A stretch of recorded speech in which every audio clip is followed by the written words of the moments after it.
Well, Monica, I really appreciate that. Obviously, a lot of misinformation about what's going on vis-a-vis COVID-19 and China. And, on that note, one of the things that I've been really trying to look more into and that I think is really relevant here is the science behind the so-called coronavirus itself. I've seen a lot of misinformation about that issue as well. So we are actually going to turn now to a package that we have been able to prepare, really kind of explaining what coronavirus is, what all these different acronyms mean. And I was able to also have an interview with Dr. Nadia Marsh to talk more about all of the health implications that are coming with this virus. A lot of information swirling around as it regards the current coronavirus pandemic. So with so much out there, we wanted to just answer some basic questions about the virus itself to give you a better all-around grasp of what's going on. COVID-19 stands for Coronavirus Disease 2019. In other words, it's just an acronym for the name of the disease. There are other coronaviruses, so this is used to designate the one that we're experiencing, which broke out in December of 2019. Coronavirus refers to a family of viruses that affect mammals and birds. In humans, the virus usually manifests in respiratory infections that are often mild. In fact, human coronavirus 229E is one of the viruses responsible for the common cold. But occasionally, coronaviruses can be more deadly. And there have been several outbreaks of these more deadly coronaviruses in just the past 2 decades. There was the SARS outbreak, which took place in 2002 and 2003. There was the Middle Eastern Respiratory Syndrome, or MERS, outbreak in 2014. And of course, the COVID-19 outbreak, which we are experiencing now. And COVID-19 is actually a strain of the same coronavirus in the SARS outbreak, and thus is also known as SARS-CoV-2. COVID-19 is less deadly than SARS and MERS, but does seem to spread more quickly.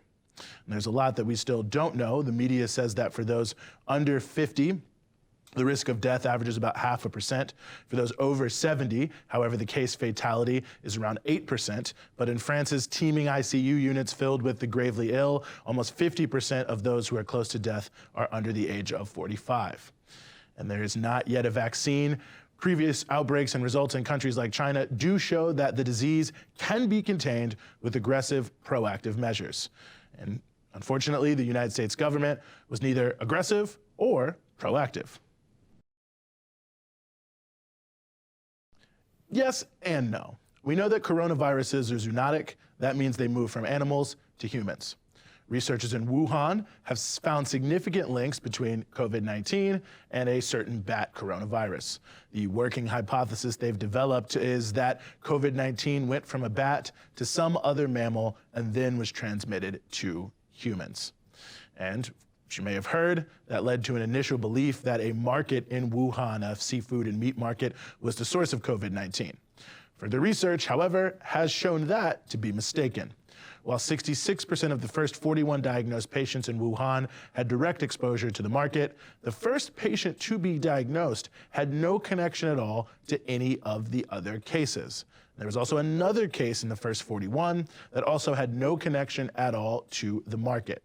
So while the market does seem to have been a major vector for the spread of the virus, COVID-19 seems to have been circulating in the Wuhan population already. Currently, there are 9 companies in the United States working on a vaccine.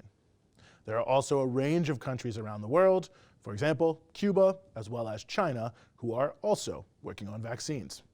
The timeline for these vaccines stretches from the end of this year to early to mid-2021. So in the meantime, with the spread of the disease being essentially inevitable, the most important thing is to make that happen as slowly as possible so as not to overload hospital care and thereby minimize casualties. And that means, among other things, strengthening public health systems to demand immediate emergency measures from the government to make sure that, by law, no one goes homeless, hungry, or without health care.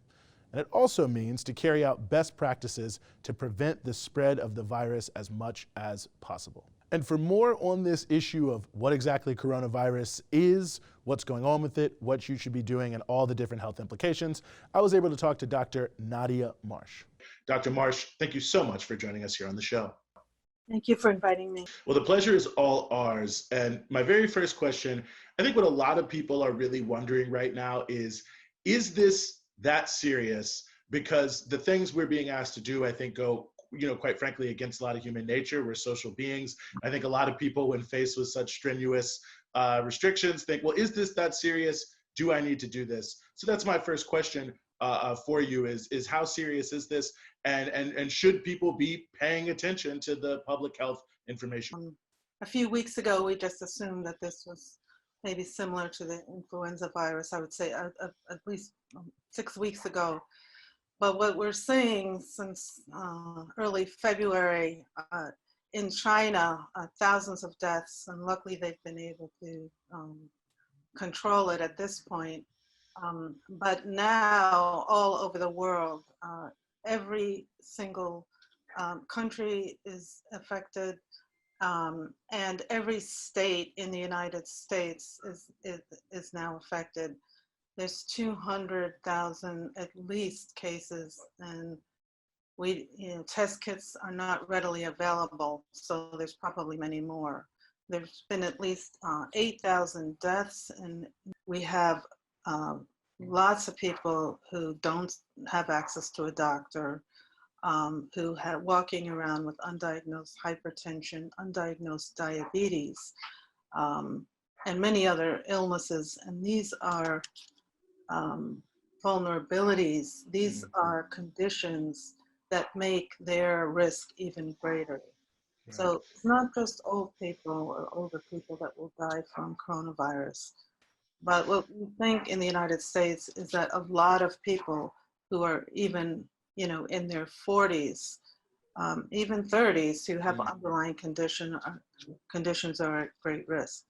How should we be viewing, in a most general sense, obviously we can't change the past, issues like the need for universal health care in this country, the need for more preventative care? Because it does seem that, the public health system, all of us were caught so flat-footed in the face of a major medical crisis like this, and perhaps that should be a wake-up call to all of us about the way the system is structured here. Coronavirus is really bringing to fore all of the vulnerability and the real cruelty of a for-profit healthcare system as opposed to universal system, starting with the fact that we don't have prevention in this country. So we really don't have a public healthcare system that is funded. So there are lots of people who are unnecessarily sick. Even more importantly, they don't have access to healthcare because they can't afford it. It's too expensive. So a lot of chronic conditions just get worse. So far, people are worried that they're going to be charged if they go to the emergency room or the hospital. Now we know that there's all of this stuff happening that if you go to the hospital and your symptom is related to coronavirus, you will not be charged for the test, although the test is hardly available.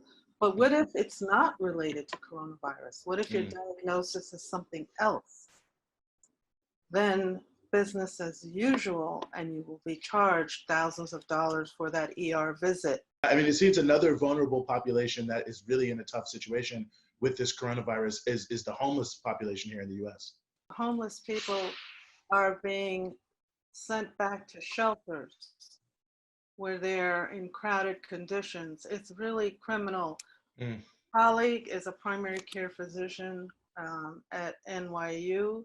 She saw a patient yesterday with possible symptoms of corona. He had a cold and a fever, but he wasn't sick enough to be hospitalized.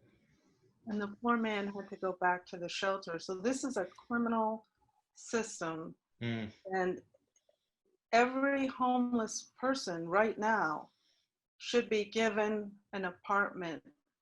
There are thousands of available empty apartments in New York City. And for public health, every single person should be housed right now.